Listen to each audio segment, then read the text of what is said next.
River Road, you got me running way back home. River Road, you got me running all night long. You got me singing some canal boat song. River Road, you got me running all night long. Hello, everybody, and welcome to another episode of Niner Nuts. I'm Dan, here with just Eric today. Eric, how are we doing? Hey, doing great, man. Welcome back.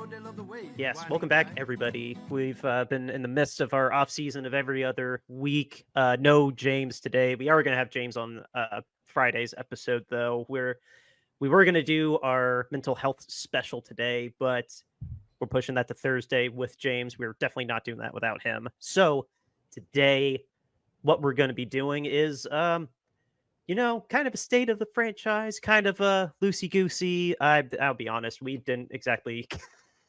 The schedule change happened very abruptly while I was at work. Well, we were both at work, I should say. And you know what? I just kind of came up with, guys, we need to relax. We need to relax this off season.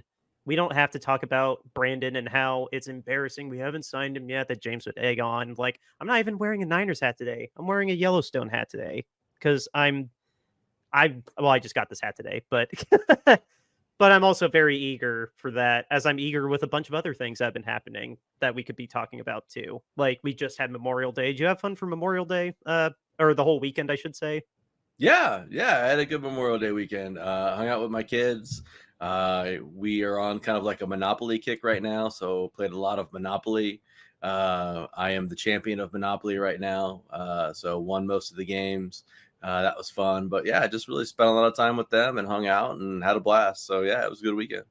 Oh, that's what's up, dude. I spent a bit of time with my in-law, not laws. There's only the in-law mother, and then I spent a lot of time with my mom and celebrated my city, having a lot going on. It was super rainy, but the Indy 500 still happened after like a 5-hour delay. And then the Pacers got blown out, and I'm very mad that I wanted them to at least get to 5 games, because I mean, let's be real, Boston was going to win, but it was still pretty cool. Memorial Day weekend, they got to host 2 conference championship games when they were the 6th seed. Yeah. So they weren't even supposed to be there in the first place. So I'd say they had a pretty good season overall. And then, I definitely was not happy that my $10 didn't turn into anything after an 18-point lead, mind you. No. Still a little bitter. If it was the 4th game and it was within 5 points the entire time, like a real nail biter, like, I would not be as mad. But no, the one where they blew an 18-point lead, I'm a little pissed. I was a little angry, and I think I had a couple drinks when I was texting you too, how mad I was. But no, that aside, it was only $10 too. There's no reason for me to be that mad, but no, it was still a super fun weekend. And I just, tying it to the theme of just, let's just relax, guys. It's the off season. There's really nothing to really talk about, like, Niner wise. Like, it's kind of cool that Nick Bosa is at OTAs, but dude, it's OTAs. They're going to be done next week, and then we get all of June, most of July, until right before training camp. It's cool that Bosa's there, but other than Brandon still not signed, and apparently Juwan Jennings isn't signed yet either. Did I break that news to you in our group chat that Juwan actually didn't sign his tenure after all? Yeah. I thought he did. I mean, I don't see why he won't. I don't know anyone that else is going to pay him $6 million or 5.5, whatever the second round tender's worth. No, he'll be back at some point in time. I mean, a lot of these guys don't want to do OTAs anyways, so I mean, it's an easy way to get out of this. Just not sign your tender or not sign your deal, and then you can be like, oh, I'm holding out of OTAs, and you're really like, just don't want to be there anyways, so it's fine. Yeah, no, Brandon, we've talked ad nauseum already about this, and we'll talk about it obviously when he does sign, but we don't sign contracts until August. So Brandon, I'm holding out faith Brandon's going to be fine. Juwan, he'll sign because no one else is going to sign him at $5.5 million. Yeah. An OTA team that needs to worry about their holdout, though, is the Bengals. Jamar Chase and T. Higgins are both holding out right now because they both want money. Or is it T. Higgins? I always get their 2 and 3 mixed up. Yeah. Yeah, so we're not the Bengals at least. Even though, oh, I wish I put that picture in here. I was trying to make sure all the pictures were actually right, but I should have uploaded that picture of Joe Burrow and his Susan Sarandon haircut.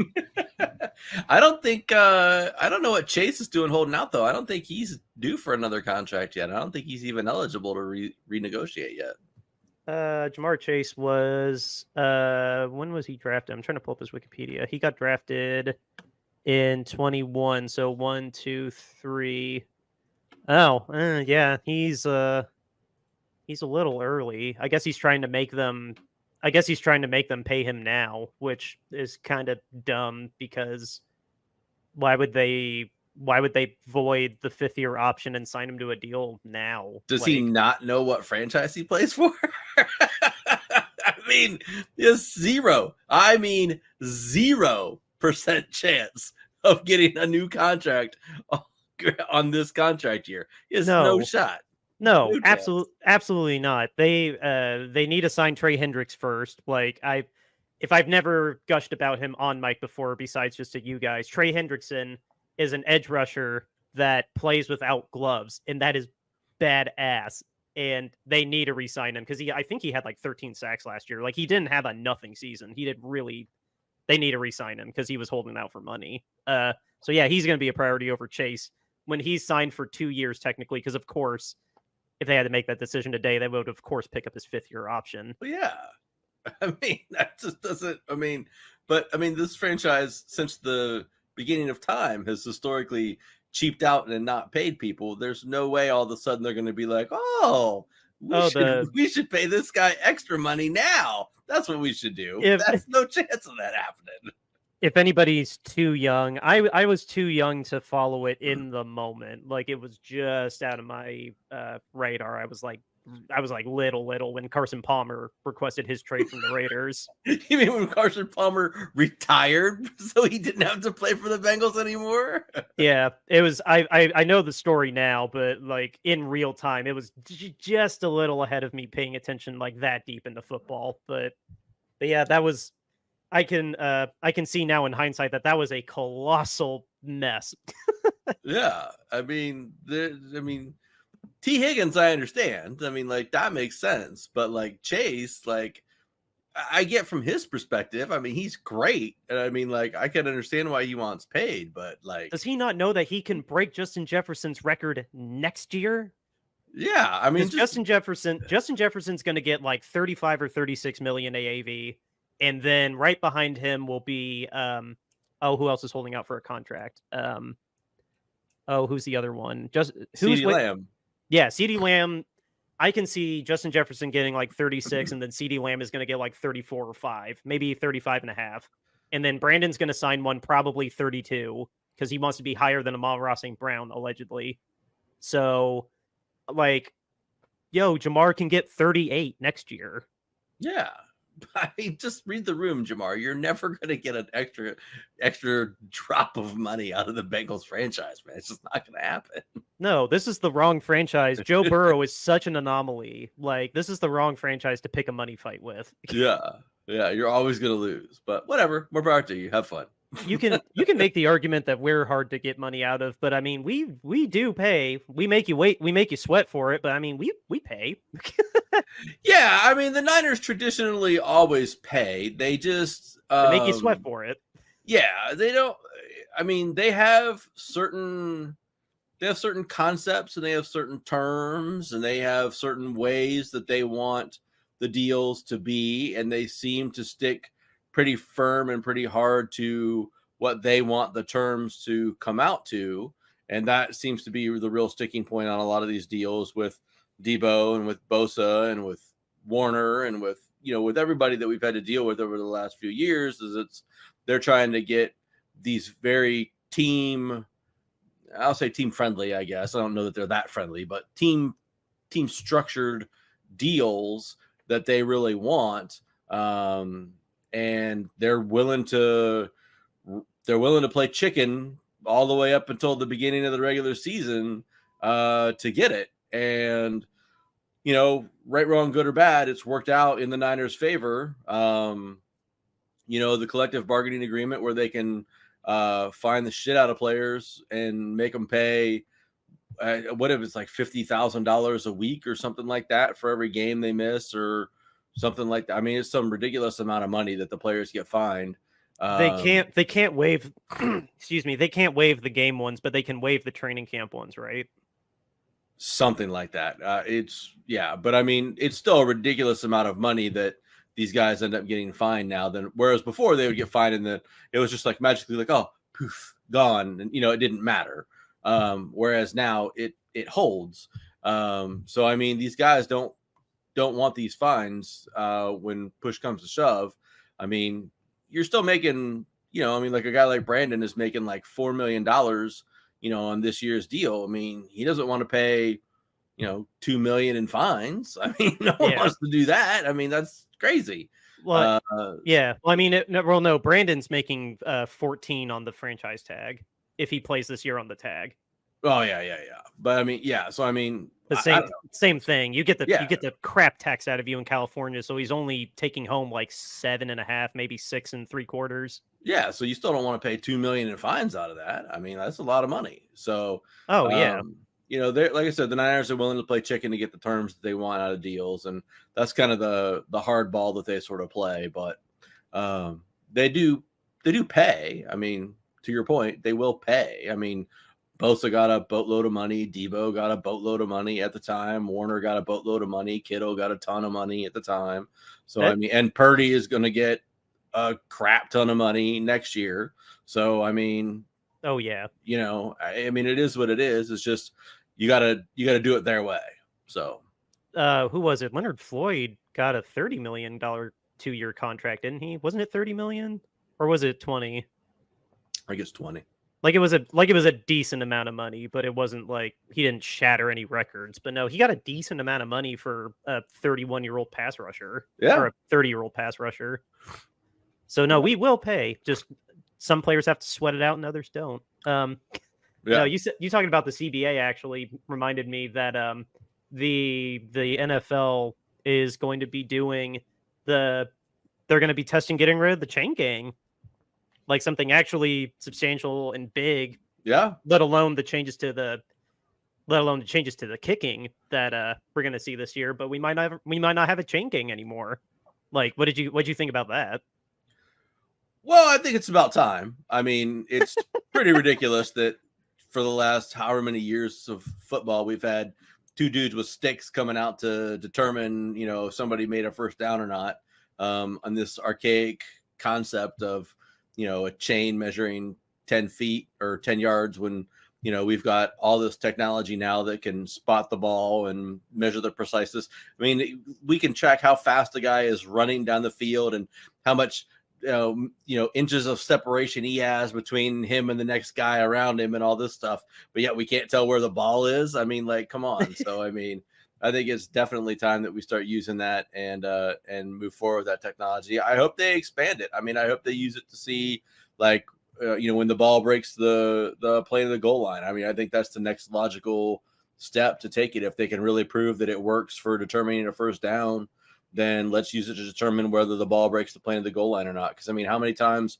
does a guy, the guy's got the ball stuffed in here like this, and he goes diving through the pile, and we're looking at 20 camera angles and the camera's spinning around and all these things. And you're like, well, the guy's in there somewhere and he's got the ball. He's tucked in his right arm and, his shoulder's over the goal line. So his arm's probably got to be over the goal line. I know we can't see the ball, but it's probably got Jim, it's over there. Well, I hear you, Romo. And I mean, what about, how's that? Is that going to, like, for just your general run of the mill play? Yeah. Like, where one guy tackles the other guy out and he stretches his hand out. That's going to be great for that.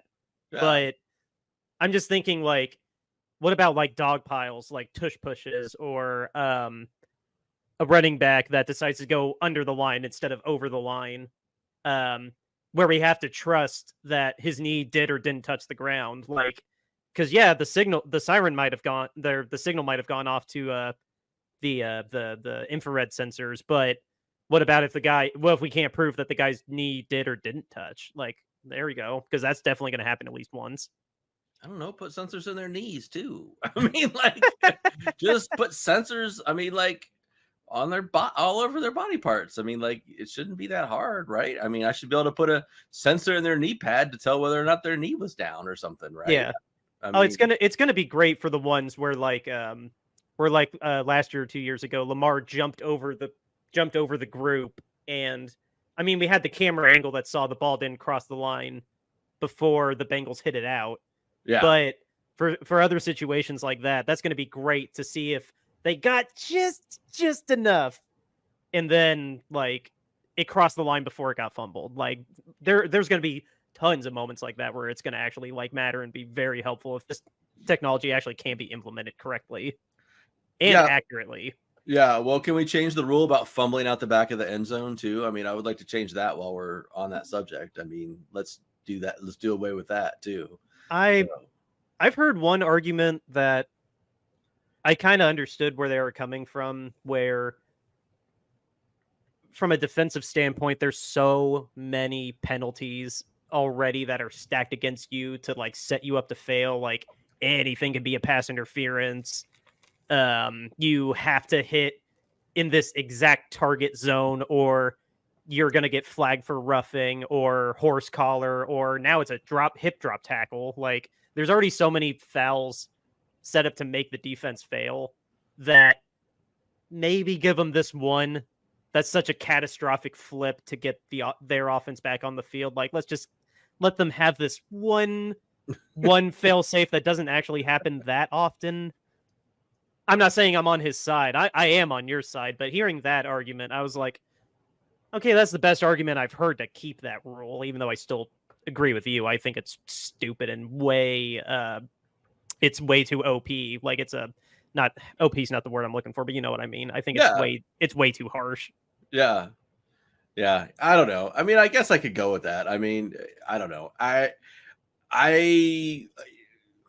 I mean, along those lines, like I kind of want to see them. I would like to see them change the pass interference rule because it's called so much now. I would like to see them just make it a 15-yard spot foul or a 15-yard foul as opposed to being a spot foul. I don't like the fact that it's spot foul with just the frequency that pass interference is called now.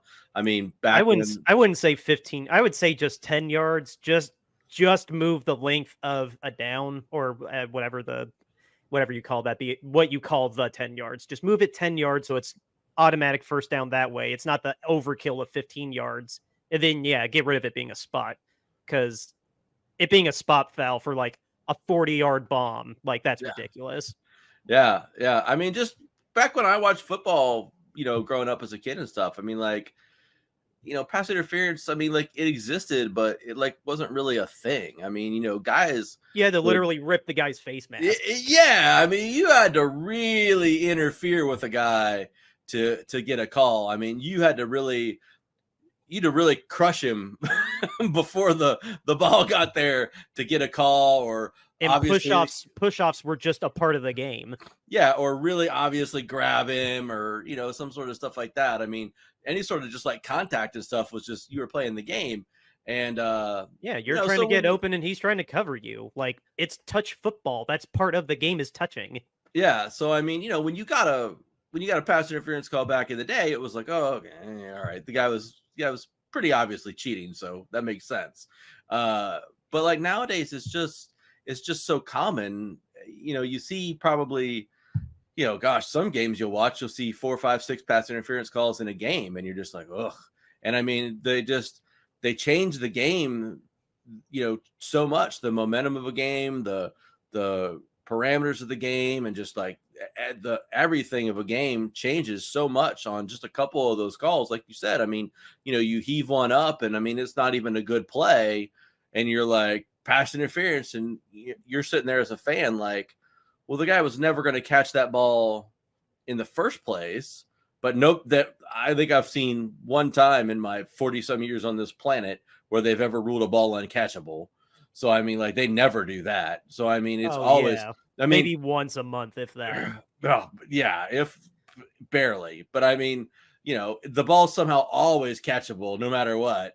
And so I mean, it's some crazy play, and it's like, well, now you just gave him 40 yards. It's like, well, of course now they're probably going to score points. I mean, like, you just gave them free huge advantage. It's like, I don't know. It seems too much to me now for as frequent as it's called. They can either call less, which I would enjoy. Like, I like not to flash back to the horror that was the Super Bowl, but I mean, I like when they call. Did they call only like 2 or 3 of them? Like, they really didn't pull the flag out in the game at all. No, and I mean, I like when they just let them play. I mean, I think that's great. I mean, I think it makes for good football. You can argue that it would have been better had there been some actual holding called, but the fact that they kind of just let the cornerbacks and the receivers go at it and do their thing, I like that style of football better. So, I mean, yeah, I would prefer that they just let the players play and called less pass interference and still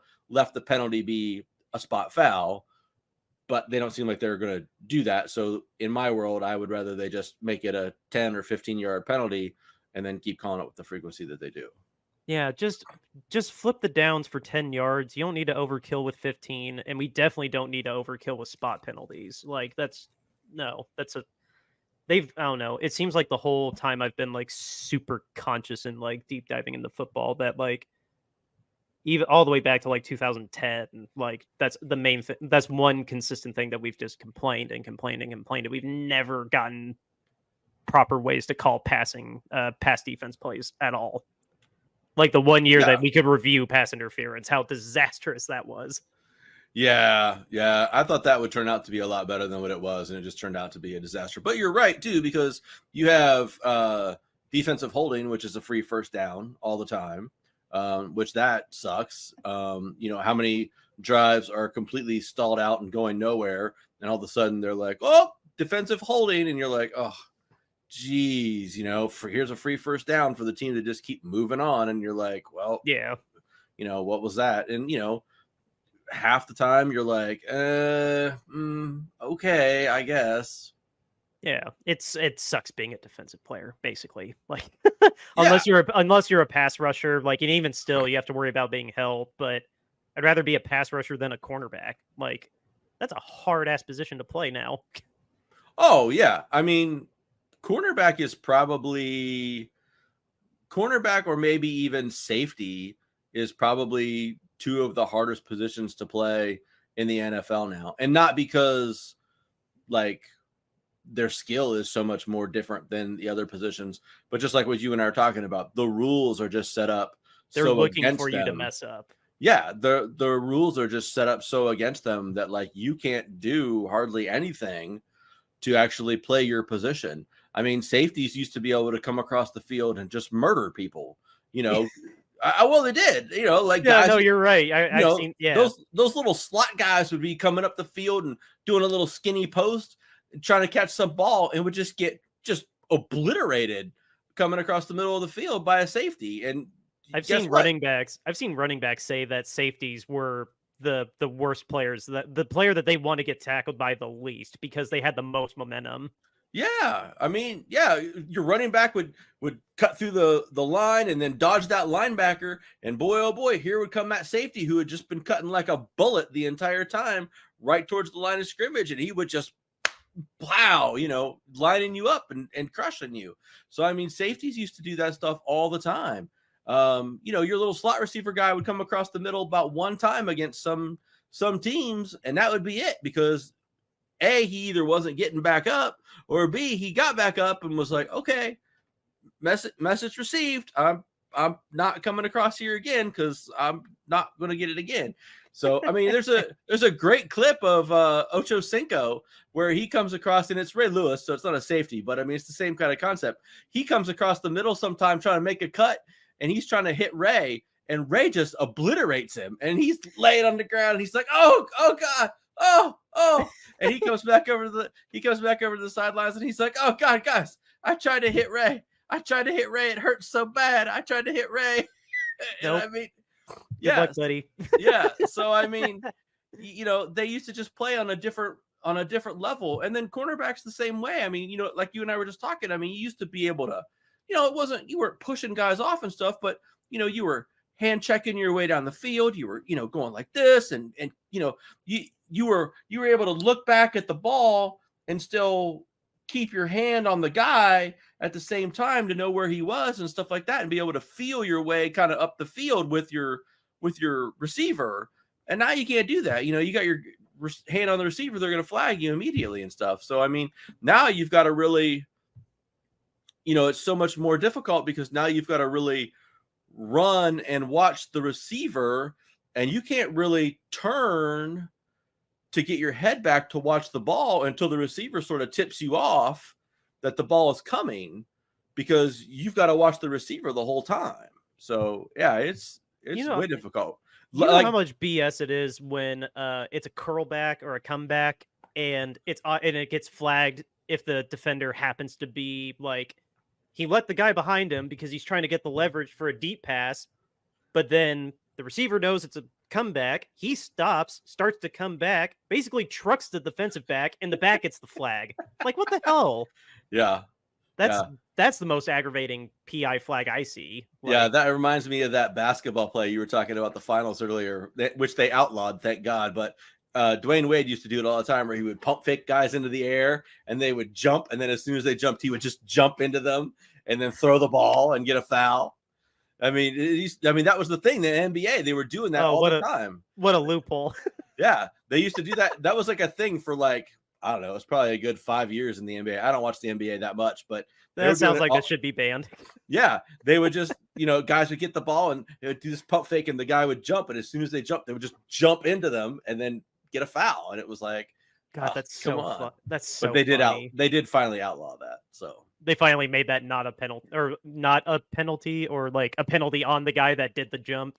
I think it's just not a foul now. So like if the offensive player draws you into the air and then deliberately jumps into you, it's not a foul.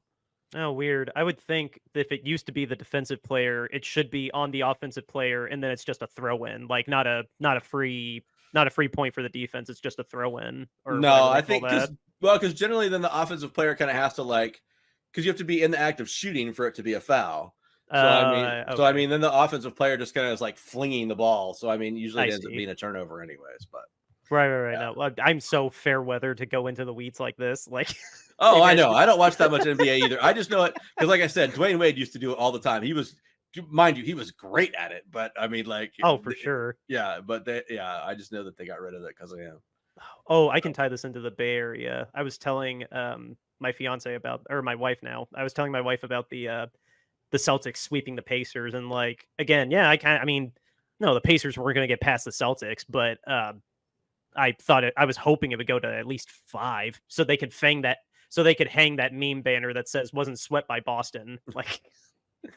But no, I was just telling her about some finals history, because that's the most knowledge I have about the NBA is select players and final history. And so I showed her that when Golden State literally went to 8 finals in a row. Oh, yeah. It was I think it was 14 through 19. Yeah, it was 14 through 19 or 15 through 19. And then they only lost in 2016 to LeBron in Ohio and the Raptors in 2019, and then they won all the rest of them. Yeah. Just how stupid good Golden State was back then in the 2010s. Yeah, they were amazing. It would have been nice to have been able to bet on them back then. Oh, dude. When they were winning 73 games, it would have been really great to just bet the money line on them every night and just make money. Oh, dude, I remember at my old job in New York. I think it was it was 2018 or 19. I know I left in 19, but in one of those 2 years, I remember all of us rolling our eyes in the office because there was some NBA office pool, and everybody was just like, "Oh, hey, look, it's Golden State in the Western Conference again." Yeah. Well, for a while, was it 3 years in a row? For 3 years, I think it was 3 years in a row. It was the Warriors and Cavs. Yeah, that was 15, 16, 17. Yeah. And they blew. And that 16-1 is so funny because they were up 3-0, and then the Cavs went on a 4-0 tear and upset them. They lost 4 elimination games in a row, and that was also the year, if I have it right in my head, I think that was the year they set the regular season win record too. I think so. I think that was the season they won. Was it 70 something games or like 68 73. games? Yeah. And then they blew a 3-0 lead in the finals. Yeah. Well, that year, I mean, LeBron was just Otherworldly. unbelievable. Yeah. I mean, the things that he was doing on a basketball court was just astounding. I mean, he was on a level that, I mean, you had to just see to believe. I mean, he was doing things. I mean, he was averaging like a triple-double every single night in the playoffs that they were playing. I mean, it was ridiculous. That was the night that he chased down. I mean, I know you've seen the clip. That was the night he chased down Iguodala for that block from behind that he blocks off the backboard and all that stuff. And I mean, everybody was just like, oh my God, I can't believe that he made that play. I mean, like he was just doing things. He was God mode. He was God mode that whole year. Yeah. It was an absolute cheat code to have that year. And I mean, but it still took having Kyrie along with him, to make all that happen. So he couldn't do it himself. So, because they tried that in 2017 and it didn't work. I mean, they got to the finals, but he got crushed in the finals. So, yeah, I was going to say Golden State ended up being okay because they won in 15, 17, 18, and then that little gap after losing in 19, they won again in 22. Like, yeah, all of them are perfectly fine winning. What's that, 5 and 8 years? Yeah. I think they're fine. Yeah. Or 4 and 8 years. Like, they're fine. Yeah, they'll be all right. So, and all of them have gotten so paid, it's ridiculous. So it's fine. Oh, it's incredible how easy it is for basketball to keep a core together if they want to. Yeah. Like, because I follow the Magic too, for don't ask why. And I see the Pacers and the Magic just rotate players over the past couple of years, just like clockwork. They never keep the same roster, especially the Magic, because they're terrible. But but no, the fact that Golden State core stayed together as long as they have, like, oh yeah.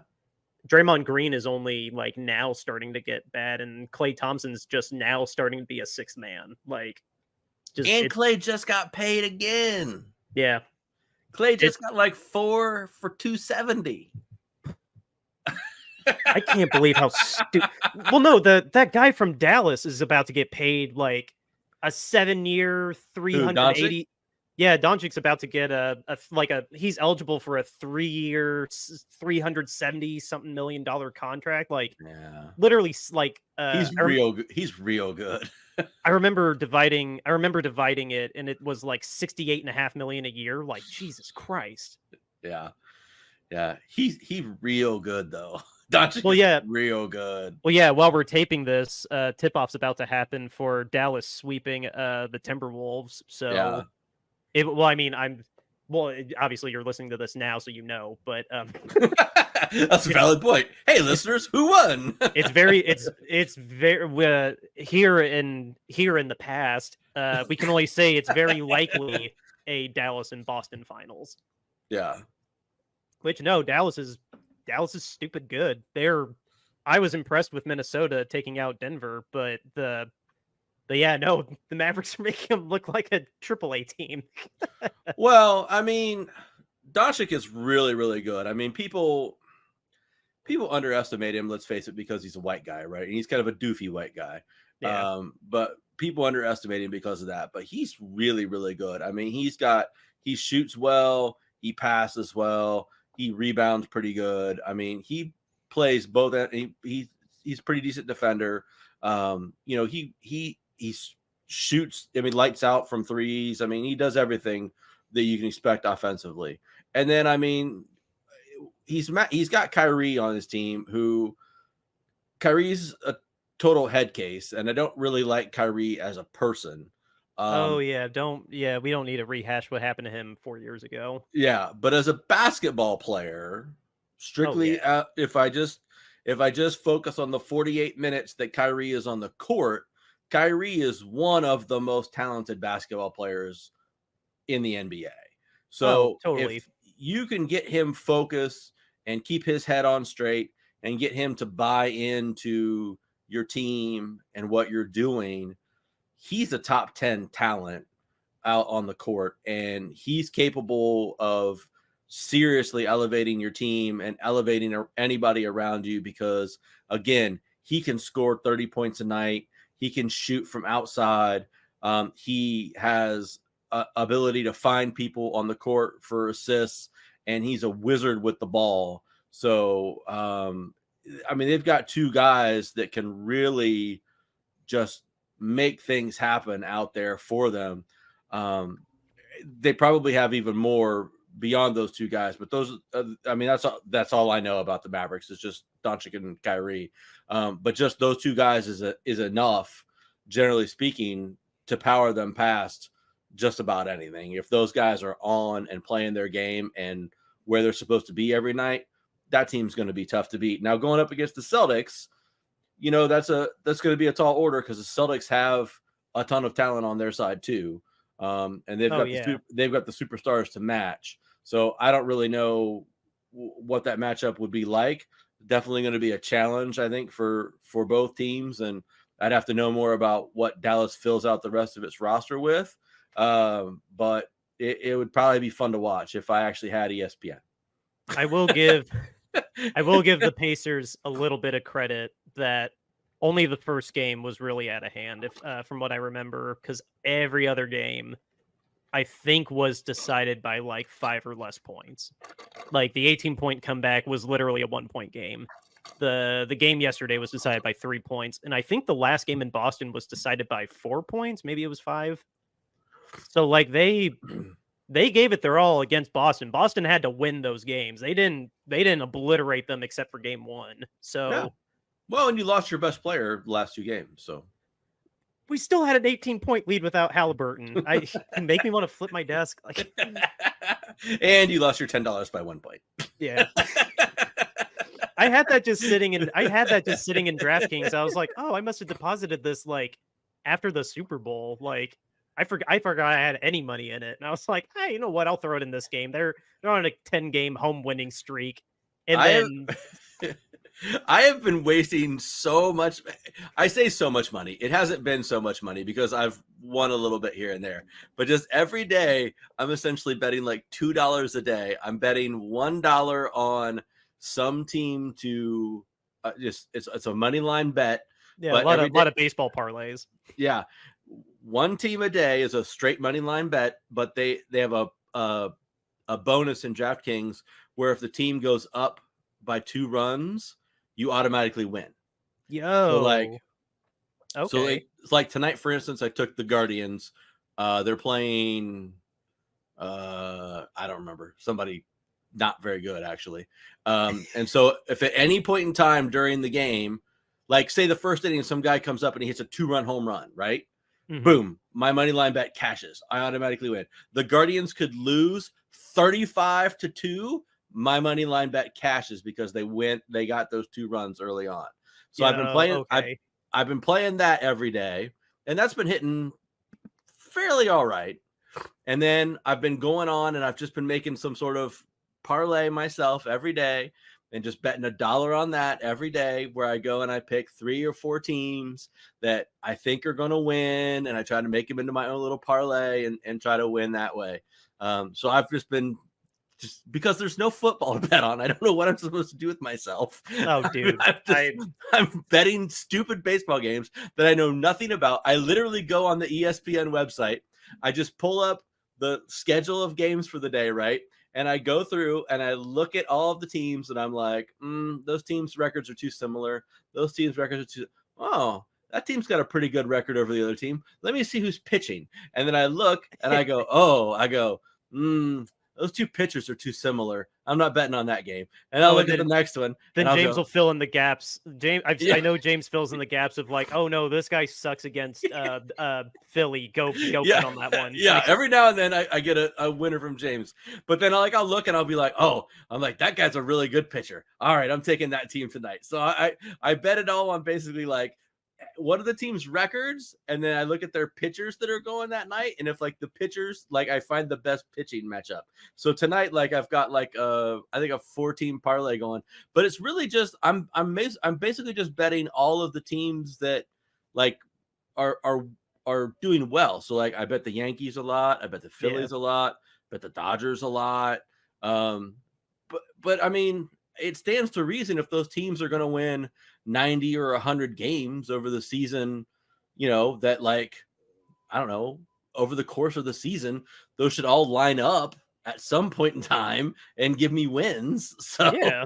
that's what I'm shooting for. So Well, I don't no, know. We'll see. It's $1. I'm not losing a whole lot. I'm also Yeah. not making a whole lot. I mean, I think if I win today, I think I win like $4.60. So okay. like the penny slot version of DraftKings. Yes, exactly. I'm paying the penny slot. It's just enough. It's just enough to give me like some action and like make me interested. Like when we're done with the podcast, I'm gonna pull up ESPN and be like, "Oh, where are my teams at now?" Because I don't know what they've done for the last hour and a half. But I'll at least pay attention. I'm totally in on the guy though that James has been telling me about. My pitcher guy, Ranger Suarez, I think is his name, from the Phillies. That guy. I'm totally in on that guy now. He's like so funny. He's like 7-1. He's great. He's awesome. Dang. I've got my bet in No, for him to win the Cy Young. James and I split on his bet to win NL MVP. So he has 7 wins this early in the season. That is really good for an individual pitcher. He was undefeated until just yesterday. He lost for the first time yesterday. You still got 7 wins on the eve of June. Like, that's not bad. Yeah. Dude, when we bet him, he was plus 20,000 to win the NL MVP. Oh. Holy crap. Well, there's only been what did I tell James? There's only been like 6 pitchers since 1984 that have won NL MVP. So like pitchers don't win the MVP very often. But we bet $5. If we win like $1,000. Oh my God. That's amazing. So I was like, James was like, I'll give you half. I was like, I'm in. I will live vicariously through you after that Pacers game made me so mad. I will live vicariously through you. I get to, I don't know, call it a thing with my dad. Like, I'm cool with it being legal and everything. I love it for the economy and I love it for like, we need to have 1-800-GAMBLER still, but oh yeah, everybody, if you have a problem gambling, call 1-800-GAMBLER. Yeah, no, and I don't know. It's like I tell my wife, like it's not my vice of choice. Like it's like when I have a nice glass of whiskey and a cigar. Like I'll do it with you guys, but like, am I going to end my nights with that? Probably not. Right. Like, Yeah. Yeah. And no, obviously I'm not opposed to it. I bet on the Pacer game. Like, yeah. And well, I mean, like I said, it'd be different if I was like, Dan, I just bet $100 on this weird parlay that I put together for baseball tonight. Note I know nothing about baseball, but I got $100 on it. Let's hope that it hits, right? This guy's going to win. Yeah. This guy's going to win the Masters in Atlanta. I know it. Do you know? Yeah, exactly. I mean, like I said, I'm literally betting $1. Like, well, whatever. Who cares, right? I mean, like, I suppose in the grand scheme of things, like I could find better things to do with my dollar, but in the moment, it's fun with my dollar. Yeah. And yeah, no, I'll maybe when I get paid on Friday, I'll try to remember to deposit a little bit just in case something comes up. But no, I'm just realizing what our time is. And hopefully we still have one listener left on these episodes where we just kind of just shoot it with each other. It's the off-season. I'm looking at the camera this time. Like, it's the off-season, guys. This episode's called Relax. It's the off-season. Like, if you don't enjoy this, like, we'll see you in August. We're kind of grasping at straws here, guys. Got some slacking. Yeah. Well, I even had other topics to talk about we didn't get to. So if we need to do a Relax, it's the off-season part 2, I've got more. Get on the spreadsheet.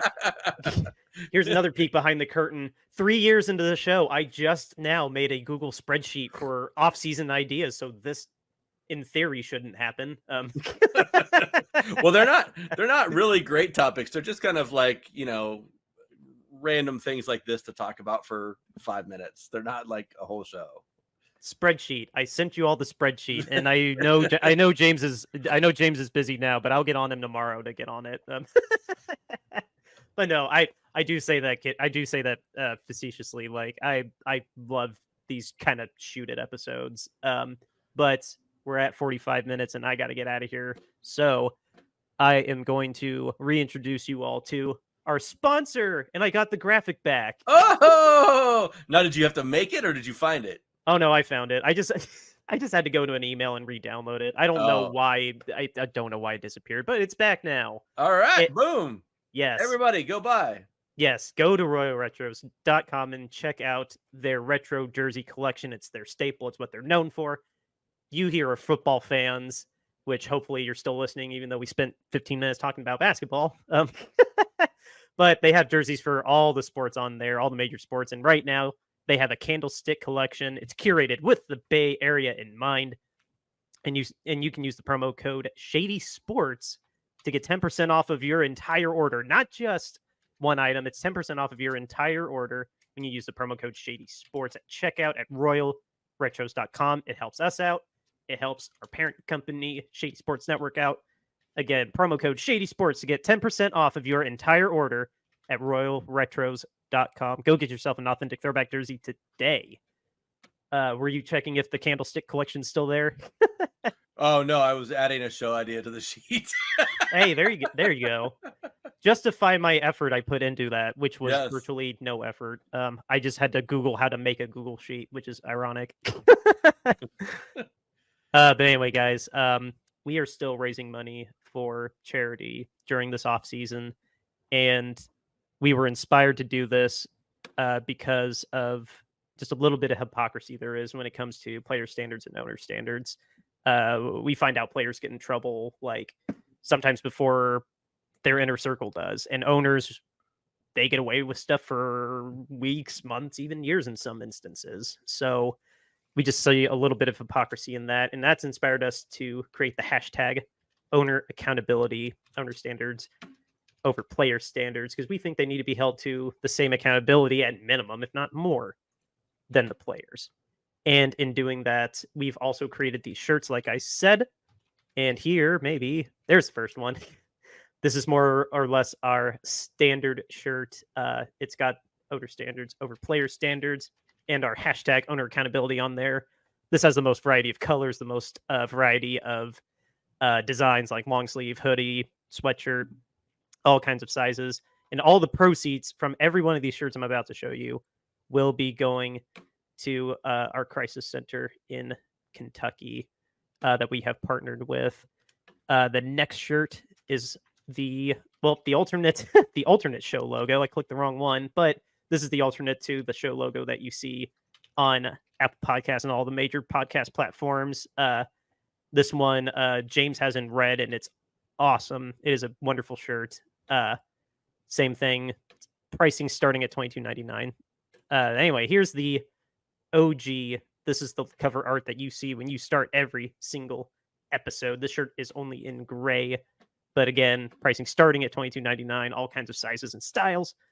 And then our last shirt is our 49er peanut eating peanuts, patiently waiting now for, I guess, Hard Knocks would be the next big thing that he's looking forward to watching that off season with the New York Giants front office. I guess that's what he's waiting for now, unless there's some deep dive like 49ers studio like OTA coverage or no, he'll do what I do sometimes. Watch David Lombardi on YouTube, like free plug for him. He's an athletic writer. That's amazing. But yeah, outside of that, those are our shirts, and I need to plug properly, or I should properly plug them, but I don't have their name on here, and I don't want to just say it incorrectly. So yeah, we're raising money for charity. We do not want any money for these shirts. We're giving all the proceeds to charity. So with that, I'm getting tongue-tied. James usually does this, and he's so much better at it than I am. The only bit of news that I could say to close out the episode is congratulations to Nico Collins signing his 3-year, $72 million extension with Houston. Yeah. So now they have Tank Dell and Nico Collins on their roster for the next 3 years, because Tank was a rookie last year. So literally the next 3 years they're under contract. And then whatever happens with Stephon Diggs, because they reworked his contract to basically be a 1-year deal. But yeah, Tank and Nico especially deserved it. Like, because I've seen a handful of Texans games because of the Colts. Like, yeah, congrats. He's a great receiver. Yeah. I mean, that's money well spent. He was awesome last year for the Texans. And, if Stroud is really what he seems to be, then that Texans team is going to be scary real fast. Yeah. If he wasn't just a weird 1 year wonder for some reason, which probably doesn't seem that he was, then that Texans team is going to be scary real fast because they've got just a world of talent offensively that they've been able to amass so quickly. And then defensively, Sean Watson. yeah. And then defensively, they're solid as well. They're not as great on the defensive side of the ball as they just got Danielle offensive. Hunter, remember? Yeah. Just if I look at piece by piece the weapons they have offensively, it's a much better offense than it is a defense. But I'm 100% It's still a solid defense. Yeah, I get what you're saying, but 100% convinced that D'Amico can coach the shit out of them and get them to play great and play probably above their actual talent level. So that's why I'm saying that team can be scary fast. And now that I think about it, I probably should go place some sort of bet on them.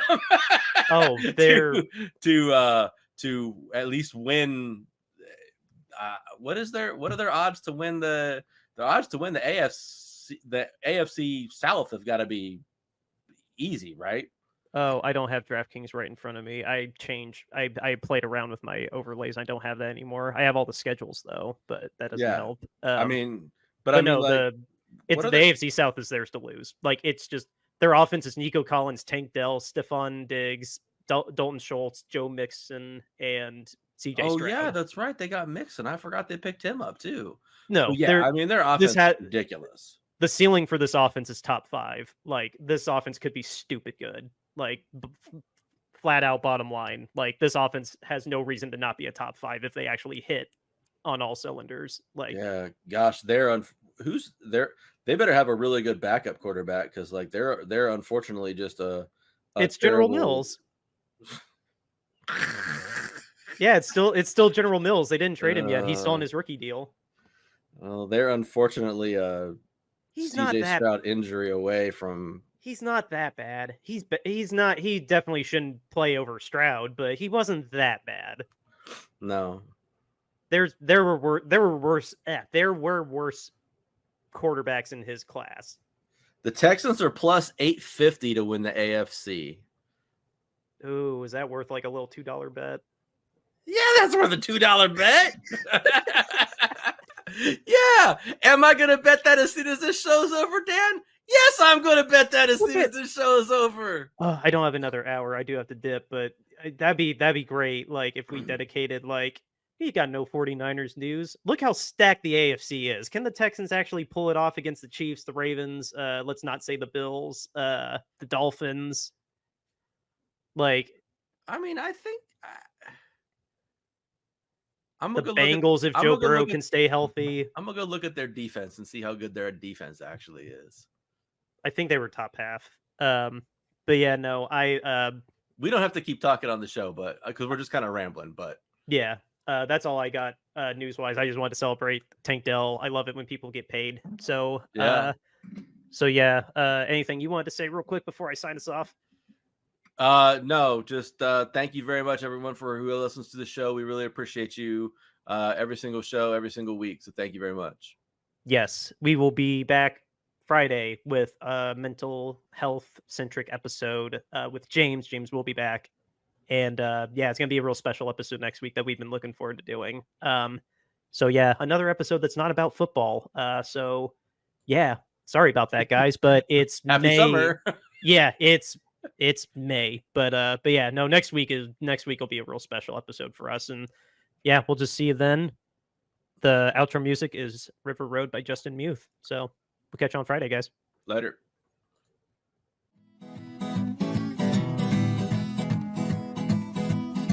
River Road, you got me running way back home. River Road, you got me running all night long. You got me singing some canal boat song. River Road, you got me running all night long.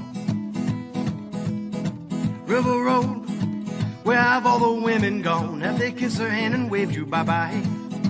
Have they thought about crossing your double yellow lines? River Road, they love the way you whine and cry.